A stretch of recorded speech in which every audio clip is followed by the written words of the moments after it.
This is a download from BFM 89.9, the business station. Good afternoon and welcome to the show. I'm Mira Sivisodi. The Malaysian Education Blueprint for Higher Education is a 240-page document outlining an 11-year roadmap to improve the quality of local graduates. One of the blueprint's instruments to achieve this is through something called the iCGPA, which is an integrated cumulative grade point average system, which is currently in its pilot phase. Here to talk to us about the iCGPA is the Associate Professor Dr. Jaafar Jantan, Director of the Academic Development Management Division, Department of Higher Education from the Ministry of Education, Malaysia. Welcome to the show, Dr. Jaafar. How are you today? Well, thank you, Mira, for inviting me. On behalf of the Ministry of Higher Education, I will try to do my best to explain and to respond to the questions. Right, we have the man in the studio. So if you have a question, text 0162019,000, tweet BFM Radio. We're happy to pose those questions to Dr. Jaafar. Professor, you lead the Academic Development Management Division in the Department of Higher Education. What is the role of this division? Before I even try to answer your question, Mira, I believe that it is best for me to be comfortable with you. Address me just as JJ. Okay. You don't have to go and say Dr. Jaafar. Just JJ. You know, let's try to be cool here. We are now living in the 21st century. JJ can mean many people. It can mean many things. I once was informed, JJ, if you can make words, 21 words of one JJ, you're a fantastic person. But I told this person, unfortunately, I'm not able to do that. Now let's go back to the basic question of what does this Academic Development Division do? At the Ministry of Higher Education, you look through all the divisions that are there, and of course you need to have an academic division. And the purpose of the Academic Development Division, even the name itself is quite clear: academic development, and then you have another word, that management. So basically the main reason is to manage all the academic development that are done at the public institutions. And when I speak of public institutions, right now there are 20 public institutions in the country, firstly. And then secondly, when we are talking about managing all the academic development of these universities, it encompasses from as minimum as offering a course to offering a program to other developments, including the development of any entities within that university that is going to offer academic programs. So this is one of the many functions of the Academic Development Management Division. But as of today, there has been many other functions that has been added to this division. And if you realize, last month we had this so-called Anugerah Academic Negara. So our division is now the secretariat to this Anugerah Academic Negara. Not only are we responsible for selecting who will be awarded this Anugerah, but we also are responsible in the event itself. Okay, and what is this event all about? Well, this is about trying to identify who among the professors at the universities, associate professors, even teachers at the universities, who excels in their own field of study. For example, I was given the award for teaching and learning and in the field of pure sciences. Others who received every year, well, it's not really every year. Sometimes we don't have any recipients. Other times we do have recipients. But what they are these people have put in a lot of time without even thinking that they are going to become recipients of the National Academic. And one of the recipients this year is Augustine Ong. Yes, we know him very well. You know who this person and what kind of contribution he had given. Tremendous, actually. Tremendous contribution. In the field of science and technology. That's correct. And he was with the Ministry of... that's right, Science and Technology. Science. So he was there before. He had given a lot of contributions. And those names that are submitted to this selection panel, selection committee, are people who have hugely contributed to the growth of this country. You were involved very much in physics, actually. I am. And what? My master's degree, my bachelor's degree, my PhD were all And now in to physics. academic development and management? It's all about passion. Mira, it's all about passion. Why did you think you'd make a difference here? When I was a student, when I was doing my undergraduate in physics, I actually loved electronics. But I hated most of the other physics that I learned. Well, maybe I didn't learn at that time. I went to classes. I just sat there like a dummy with my pen and my booklet and trying to write down whatever was said. I was trying to observe the move of the professor, trying to quote unquote teach us. But at the end of the day, when I walk out of the lecture room, I ask myself, JJ, how much have you learned? Basically, I didn't learn much. Yes, I was able to score all the good grades in all of my physics and mathematics classes, but that's all there is to it. At the end of my undergraduate program, I came back. I was doing my master's degree, but I had a lot of issues in trying to explain to a second person concepts, theories, impacts of all these concepts and theories to the sustainability of the environment, for example. How does natural phenomena help to impact you in your life? Basically, I could not explain to someone else. So the lack of my ability to explain means that I didn't understand. Because understanding and knowing requires that you go through a whole process of searching, experiencing, asking questions, desires for more, getting more information, mixing around, adapting. All this then leads you to become an experienced person. You must have been quite frustrated in the system. I was very frustrated when I was an undergraduate. And then when I was doing my master's degree, I started to zoom in, specializing in condensed matter, low temperature physics. Most people who are not into physics would even say, what the, is all that all about? So basically, you need to be able to communicate by using real life experiences. You show to a person a handphone. It's just a very small piece of gadget. But now a handphone can master the world. Yep. Can control the world. That is all in the work of physicists and engineers and computer science scientists. We have 10% of our graduates unable to find jobs or secure jobs. There's something wrong somewhere. What are your thoughts? Well, there is a difference. And that's one of the reasons why we're here. Yeah. There is a difference between what my thoughts are and what the thoughts that I could convey. Not what I'm supposed to say, but what I could convey to you. Because basically, I am a physicist. I am a teacher. I was a school teacher before. I teach at the university. I'm now helping the nation in developing policies so that we can move the agenda together based on our national education philosophy. And I think everybody knows that the national education philosophy was written so beautifully. Tap the potential of the learners who goes to the university. And higher education does focus on all of this. We get all this batch of students. Some of us would say, JJ, look at all the quality of students that enters the university. My God, compare this to 20 years ago. I know. 20 years ago, the baby boomers went into the university. The nation want this kind of people. Why? Because the students desire to go to the university to make a difference. Now, if I were to ask that same question to those students who now comes to the university, what is your mission? What is your vision? How is university education going to impact you and your family? Many just cannot answer that question. I know when I was a student, I had a vision. One of the vision that I had was to help the country move. I already had all plans in mind. But then the learning did not happen. Or rather, I did make the grades, but the learning was not optimized as far as my learning was concerned. So now you're talking about 10% of the graduates. I believe it's not just about jobless students, 10% of the students not getting jobs. We have to look at the big picture, why higher education is highly significant for this country. Rather than focusing on a small group, where is this country going with a vision 2020? We're talking about Malaysians. We're talking about one Malaysia. We're talking about unity in the country. We're talking about patriotism.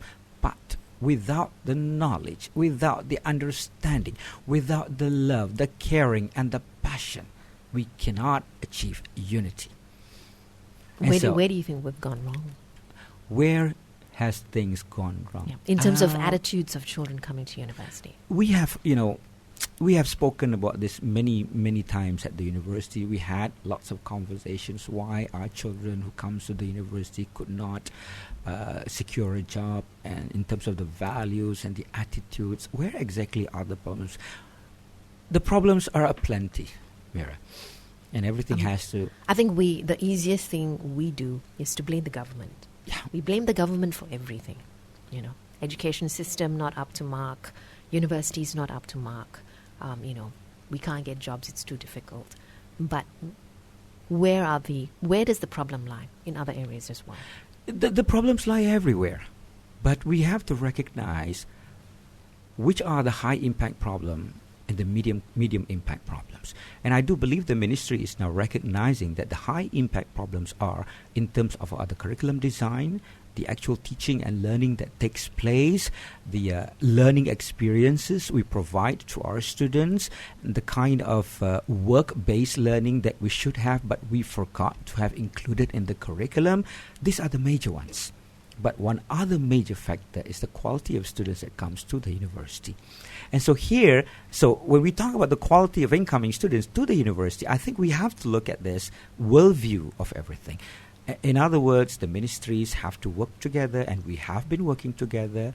Other ministries should also get involved, but not to forget, Mira, parents.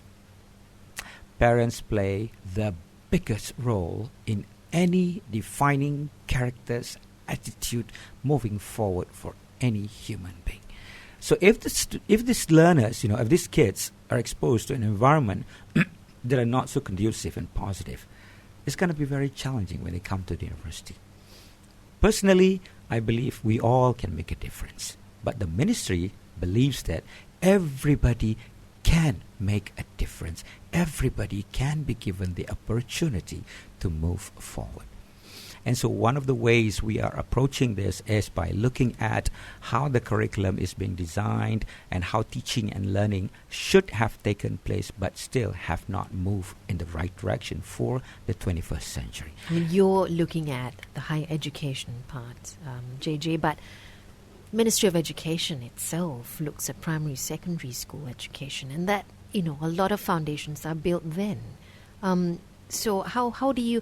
you can do as much as you want in higher education, but a lot of the problems can be sorted out in secondary and primary school, which is very basic. How are you working with the Ministry of Education on that? Firstly, I agree with you.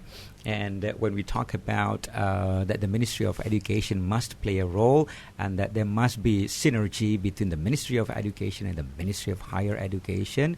But I want to go back to your statement before this that says, we kept on blaming the government, we kept on blaming our education system, we kept on blaming everybody.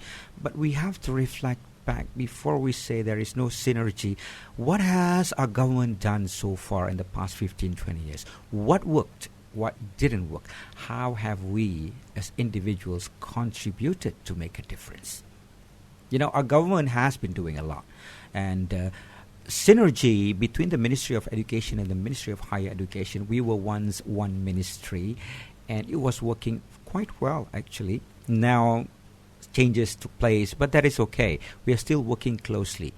We may not have the same place where we work, but we still are working closely in all issues of education. And the higher education is very, very concerned on what happens before the students comes to us. And so the teachers who are teaching at the primary and secondary schools. For the primary schools, they go to the IPGs, Institute Pendidikan Guru. For the secondary education, they are being taught at universities. And so this is how we can help the secondary schools students before they come to the university, in terms of the curriculum, in terms of the abilities of the teachers. If you go back to what your teachers were when you were in high school, my God. Let's not even compare. It doesn't even compare. Times are so different. We were all living in the 20th century. Why the double standards? Why teachers with IPG qualifications in primary and secondary? They're just as important as the teachers in higher education. I agree with you. They are all important. Not to say a single one can be taken out of the equation. Everybody has to be formulated and comes together in this equation. Individuals are there, environment has been provided, but again, I want to repeat myself that parents play a very important role. And the government, yes, we are trying to synergize all of this. teachers who come from the universities to teach secondary education are probably given different types of teaching and learning environment than those who teaches at the primary school. And at the primary level, one of the things that we never factored in is the ability to master the psychology and understanding the needs of the young learners. Because these are the formative years. And during these formative years, it really builds character. And character, on the other hand, helps them to move in their discipline. You know what I'd do if I was Minister of Education? What would you do? I'd redeploy and do the opposite. I would take all your universities, lecturers, and put them in primary school and move the rest up to higher education. Because when they become resilient and they understand the basics, university is a piece of cake, really. Or maybe even we don't need universities. I mean, children are kidding. independent. Children are able to think out of the box. Children are, ready to move on to the next level, as opposed to coming to the entrance of university and struggling thereafter. Because we all know university is about independence, and there's less spoon feeding, there's less hand holding. But if the basics have been correct, we'd have better students, actually, in my opinion, at least. Can I stand for elections the next time? Actually, Minister of Education. to some extent, what you said has the basis. But to get the minister to send all the lecturers to the schools, it means that I have to take all these lecturers and take them and hold them first before they can engage with young children, because all of their training was not for engaging with the children and developing the people at the primary school. They were not trained. They were not trained to do that. They are probably better to guide those at the universities, especially as far as research is concerned. How do you find reliable and determine reliable and unreliable information? But to go to the level of the primary school and deal with this kind of behaviors at the primary school is very, very challenging. Perhaps now is not a good time. Okay. Perhaps there would be We some could work situations. towards it. Yeah, I could channel this to the minister today later on. Can you imagine yourself in primary school? I mean, you're a teacher of higher education. If I were a child today, I wouldn't want to learn. I just want to have experiences. Because learning is about experiencing. And you don't even know that you are learning. Just like, you look at a 2.5-year-old, and somehow this guy can easily just pick up any words and form any sentences basically by just repeating it and watching it and listening to it. And somehow one day this child comes to you crafting beautiful paragraphs, creating stories that 3.5-year-old, for God's sake, and in English and in Bahasa. I was very, very surprised when my son comes to me and started saying, this is a 2.5-year-old son, and said, Ayah, I love this one too. I really, really like it too. And he started to add the word too at the end of his sentence. And I was like, wow, this is fantastic. And if this child is given the right environment to grow, give him the opportunity, like you said, perhaps the minister might agree with you. Let the professors become teachers, and let the teachers become professors. Yeah. It's just about facilitating the learning process more than teaching, really. So where does all this lead to iCGPA? Yes, we haven't even come to that conversation. We're going to be discussing. Yeah, we've been conversing about other things we have yet to come the to integrated cumulative grade point average system, which we plan to implement and hopefully see our first batch of graduates in 2018. That's coming up next. If you have a question for Dr. Jaafar Jantan, the number is 016-201-9000 or tweet BFM Radio. Good afternoon, it's Live and Learn, and I'm Mira Sivasodi. With me, Associate Professor Dr. Jaafar Jantan, Director of the Academic Development Management Division at the Department of Higher Education, Ministry of Education. And we're discussing, we haven't come to it yet, we're going to be discussing the holistic education system, which we are trying to implement at higher education. It is called the Integrated Cumulative Grade Point Average System, which we have actually come up with on our own. It's taken about 6 years to craft. JJ, you want to tell me more about this? Yeah, basically, Mira, ever since the country, at least for the higher education, we adopted the approach of the outcomes-based education, we were trying to move away from the so-called content-based education. And the reason why we moved from content-based to outcomes-based education was because the whole world was moving in that direction. And for the professional programs, for example, engineering and many other professional programs, they had been required to perform or to undergo the so-called the process of accreditation. And for accreditation and for any program to be given accreditation, they must change their approach from content to outcomes. So what is the difference between content and outcome? If you recall during your undergraduate years, where you always come to a class and there is this so-called portfolio for the class, and you look at topics that you will be covering every week, and topics and content and topics and content. So basically that focuses for your attainment on the content for the topics outlined for each of the courses. And sometimes you don't even see the relationship between a course that you take today, in this year, and the course that you are taking again in the next year and the next semester and the following semesters. There is no strong link between these courses. As a result of this, many parts of the world had decided perhaps what we ought to do based on the fundamental theories of teaching and learning. They went back and observed that many students are not learning based on this content-based approach, so they moved on to a different approach, which is outcomes. You define your culminating outcomes clearly before even thinking on what courses and what topics to even teach. And so outcomes-based started that way, and they say that have a vision, have a mission, and then you say, upon completion of this program, what can the students be able to do? So now you are looking at the capabilities of the students being competent upon completion of the program.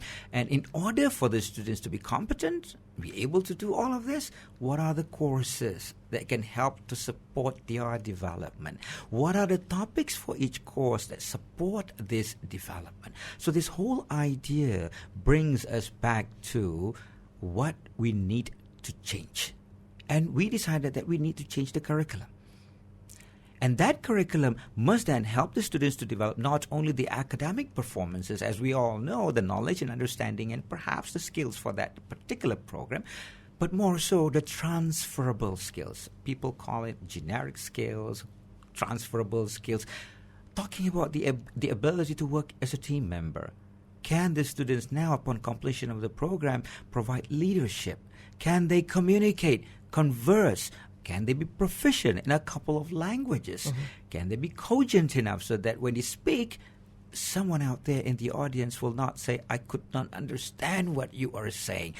All the processes that are built within the curriculum and outside of the curriculum is supposed to develop the students. And more so after that, how do we report that the students have achieved all these attributes that we desire of them from the curriculum design? So how would we, this is taking off already in 2015, this year? This is already taking off. For the past couple of years, programs such as engineering has been doing this, except that the way that they report the students' performance does not really entail to the reporting of what we plan to do in the integrated iCGPA. It is still the same grade that you see, and the transcript would then still report on the credits for the course, the name of the courses, the grade that the students get every semester, the CGPA and whatnot.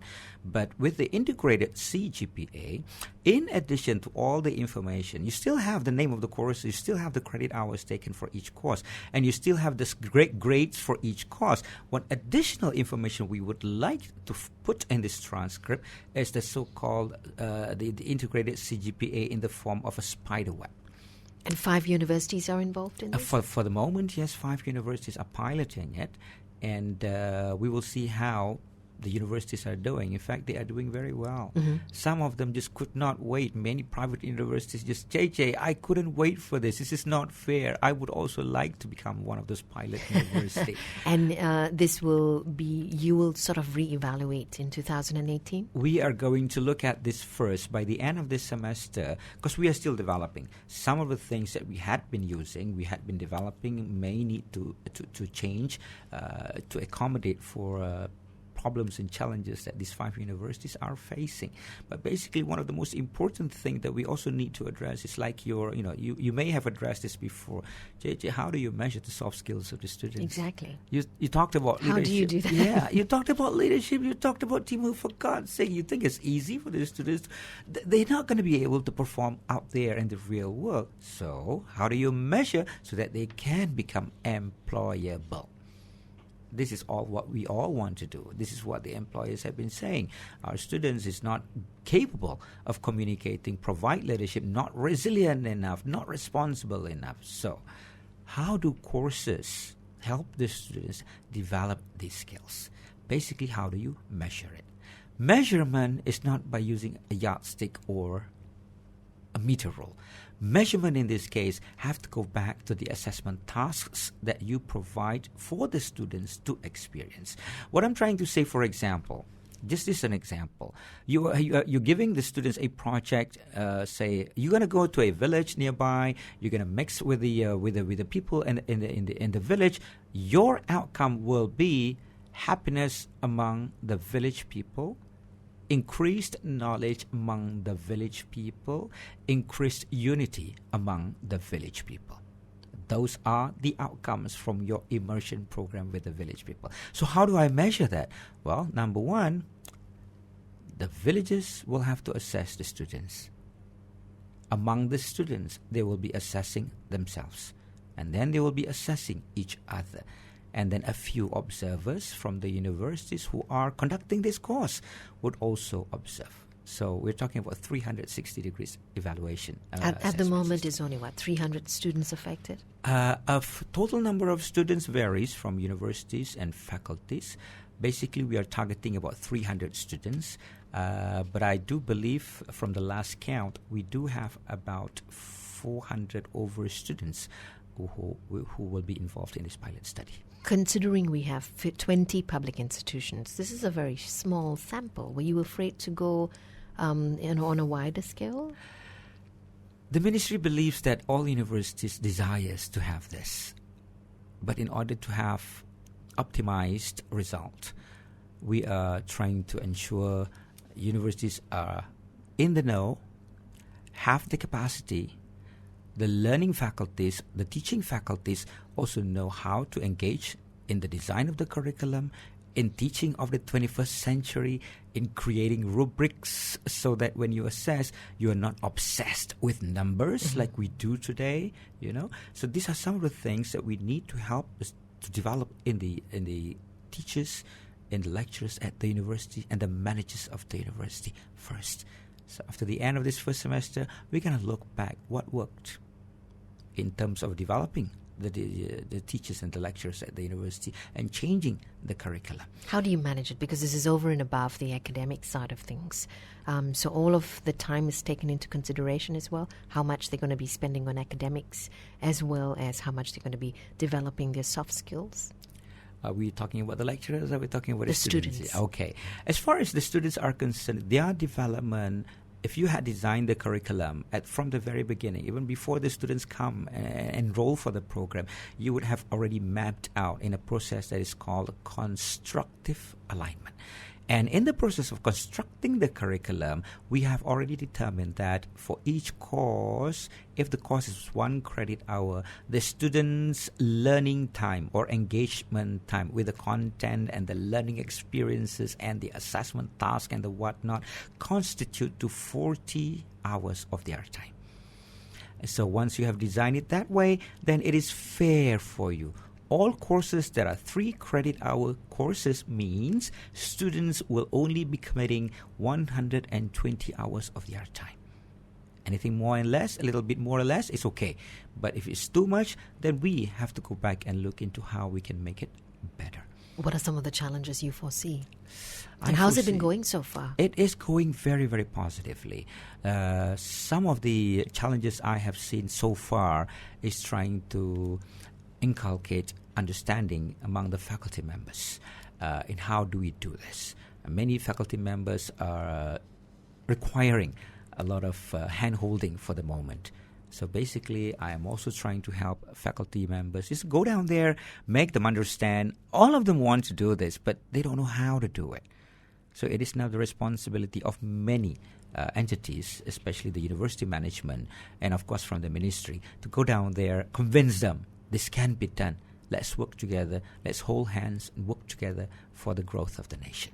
And this is more to get or ensure that our children don't have problems getting jobs. This is one of the main thrusts of the iCGPA. I would not say per se that children are not getting job. I would say to develop person. A person who is going to be an asset not only for this country but globally. That's the reason why shift number 1 focuses on holistic, balanced, and entrepreneurial. And so this combination of all three develops a person who is knowledgeable, but a person who is also going to be able to use this knowledge for the betterment of society and for the betterment of their own self. And this, if once implemented across the country, this will affect all courses, science, arts, humanities, everything? It would affect all disciplines, yes. Okay. Yeah. That will be something interesting to see. Yeah. But we need to wait till 2018. We don't have to wait till 2018, actually. Perhaps if we can make a decision at the end of next year that this is something positive, and if the employers are communicating to us, let's move on with this. Let's just make it work to all other universities. We will listen to them. We will compile the data. We will convene, and then we will decide. What is the responsibility of the companies? At the moment in time, companies are really welcoming all this effort. They are communicating with us, saying that we should do this to all universities, not just the 5 universities, because they see the results to be something very constructive. Why? Because the transcript now communicates to them all the abilities of the students. Some might say, hey, JJ, look, if you communicate things like this to the employers, they would reveal that students are detrimental, not really going to help the students. But employers are saying, if you look at things, a glass of water, you can look at it as either half empty or half full, right? Mm-hmm. There's always 2 ways of looking at things. Employers are communicating very positive things about integrated CGPA, and the minister is very passionate about this. This is all I can say for now. Fantastic. So we wish you all the best. We could do with any help, actually, as far as our higher education system is concerned. Your message on the iCGPA. What would you like to leave us with? The nation says we want to build on unity, but unity can only move forward when you have a nation that is passionate, that loves each other, that cares each other, and highly knowledgeable. iCGPA helps us to identify weaknesses and room for improvement during the learning process. So iCGPA is for learning and also for employers to determine relevant candidates for to work in their companies or making the students work on their own, being entrepreneurs. And how do we get in touch with you if companies are interested to be a part of the program? I am very easy to find, Mira. You just Google me up, DRJJ, and you will find me. Okay. But that's me right on my website. But otherwise, you could always contact our Academic Development Management Division at 03-8870-6541. So 8870-6541. Yes. Thank you very much for joining us today. Associate Professor Dr. Jaafar Jantan, Director of the Academic Development Management Division, Department of Higher Education, Ministry of Education, Malaysia. On the Bigger Picture, BFM 89.9. Thank you for listening to this podcast.